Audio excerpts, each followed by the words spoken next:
waxaa la odhan karaa jacaylkii ugu taariikhda weynaa dhinaca Soomaalida mid ka mid ah bartilmaameedka suugaanta Soomaalida.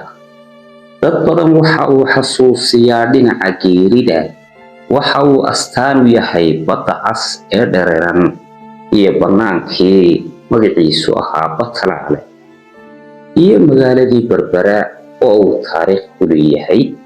jacaylkii lagu guuldaraystay ee sababay geerida Cilmi Boodheri.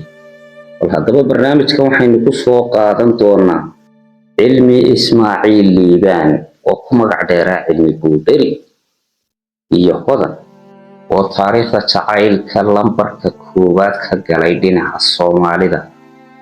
taariikhda culus ee uu ka tegay jacaylkii Cilmi Ismaaciil Liibaan iyo Hodan dhex maray, bilowga taariikhdu xilliga ay ahayd iyo ugu dambeyn iyada oo lagu guuldaraystay xilligii uu ku soo gabagaboobay. inta badan waxa uu bartilmaameed u yahay suugaanta Soomaalida, balse waxaa jiray suugaan dhaxalgal ah oo uu ka tegay Cilmi Boodheri. barnaamijkan arrimaha iyo kuwo kaleba waa ku soo qaadan doonaa. ha ilaawina subscribe iyo like. jacaylku waa xanuunada ku dhaca bini'aadamka mid ka mid ah, balse Soomaalidu taariikhda ugu weyn ee ay ka hayso waa tii Cilmi Ismaaciil Liibaan iyo Hodan. Cilmi Ismaaciil Liibaan sida taariikhda lagu hayo waxa uu dhashay 1900 waxa ay noloshiisu gaadhay 1937. bal haddaba Hodan xilligii uu jeclaaday waxaynu ka horraysiinaynaa halkii uu ku dhashay oo ahayd agagaarka magaalada Hargeysa miyigeeda, balse waqtigii qaangaadhka uu noqday waxa uu ku soo biiray nolosha magaalada Berbera iyo Batalaale oo haddeer astaan u ah taariikhda Cilmi Boodheri. waana halka uu ku jeclaaday gabadha loogu magac daray Hodan ee uu suugaanta badan ka tiriyay. jacaylka Cilmi Ismaaciil Liibaan waxa uu ka bilaabmay daalacashada indhaha, kadibna waxa uu u daadegay qalbiga. sida taariikhda ku cad, Hodan waxay ahayd gabar yar oo aan waqtigii qaangaadhka weli gaadhin marka uu jeclaaday Cilmi Ismaaciil Liibaan. kadibna aragtideedu waxa ay u noqotay nafis, iyaga oo gurigoodu ahaa dukaanka roodhida halka uu ku haystay amaba foornada sida loo yaqaano kasoo horjeedkeeda. mararka qaar ka mid ah waxa ay soo dooni jirtay Hodan dabka ay ku shidanayaan jikadooda amaba dabka ay ku karsanayaan cuntooyinka kala duwan. bal haddaba waqtiga ay dabka soo doonto, Cilmi Ismaaciil Liibaan waxa uu dareemi jiray naxariis iyo jacayl nafis fara badan. sida la sheegayo, Hodan may gaadhin waqtigii haasaawaha iyo guurka, balse jacaylku ma yaqaano waqti cayiman. bal haddaba halkan waxaynu ku soo qaadan doonaa suugaanta Cilmi Ismaaciil Liibaan uu tiriyey oo uu ku luuqeeyo fanaaniintii qarniga, fanaankii la odhan jiray Cumar Dhuule Cali. suugaanta Boodheri qaar ka mid ah oo gabayadii uu tiriyey waqtigaas. tirada gabayada uu tiriyey lama hayo tiro cayiman oo la soo koobi karo, balse waxaa jira gabayada ugu caansan oo Soomaalida halku-dhig u ah bartilmaameedka suugaantana ka mid ah.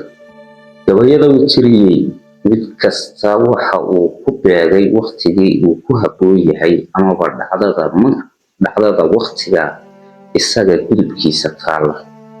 gabayada ugu caansan ee Soomaalidu sida aadka u isticmaasho waxaa ka mid ah waqti uu hurday oo ay Hodanna dab soo doonatay, kabacdina ay iska noqotay.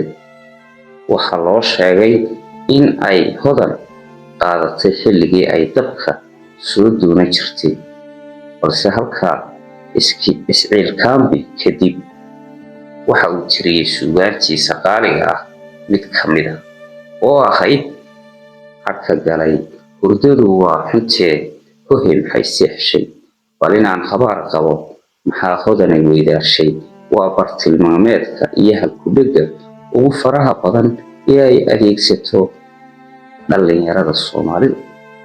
Waxaa kale oo jiray gabayo fara badan oo uu ka tiriyey, balse ilaa iyo xilligii geeridiisa waxaa inta ugu badan gabayada uu tiriyey uu ku beegayay mid kastaaba xaaladda markaa taagan. waxaana ka mid ahaa markii la guursaday hodan ee loo sheegay isagoo uu Jabuuti joogo.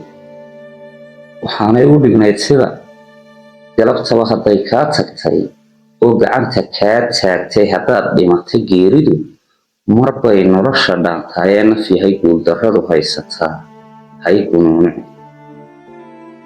waxaana ka mid ahayd suugaantiisa markii uu sii dhimanayay amaba uu sariirta jiifay, hablo badan oo soo booqday gabaygii uu ugu jawaabay oo bartilmaameedka suugaanta ka mid ah amaba halkudhegyada Soomaalida ugu caansan dhinaca jacaylka. muxuu ahaa gabaygaasi? hadday quruximaan leedahay oo lagu qaboobayo aniguba qadraan soo arkay, iyo qaararkii hodanee qosolkaa yaryare, waa waxaa nagu qaldaysaane inaan eebbahay idin qatalin qarya laabtiina. ugu dambayn, jacaylkii Cilmi Boodhari halkaasuu kusoo gabagabowday. bal haddaba kii hodan oo isaguna halkaa ka bilaabmay taariikhda meelaha uu kaga jiro. waxa uu astaan u yahay Cilmi Boodhari geeridiisii.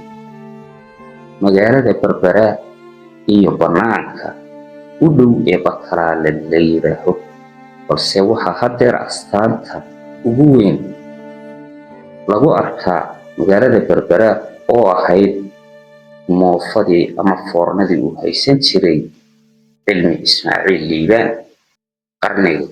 waa qarnigii 19aad bilowgiisii. barnaamijkan wuxuu taxanaynoo ahaanayaa toddobaadkan oo dhan. sheerta iyo falowda, sabskraibta, intaa midna ha ilaawin. sidee baad u aragtaa adigu jacaylka Cilmi Boodhari iyo dad badan oo kale oo haddeer taariikhda ka qarsoon oo loo tirinayo inuu jacaylka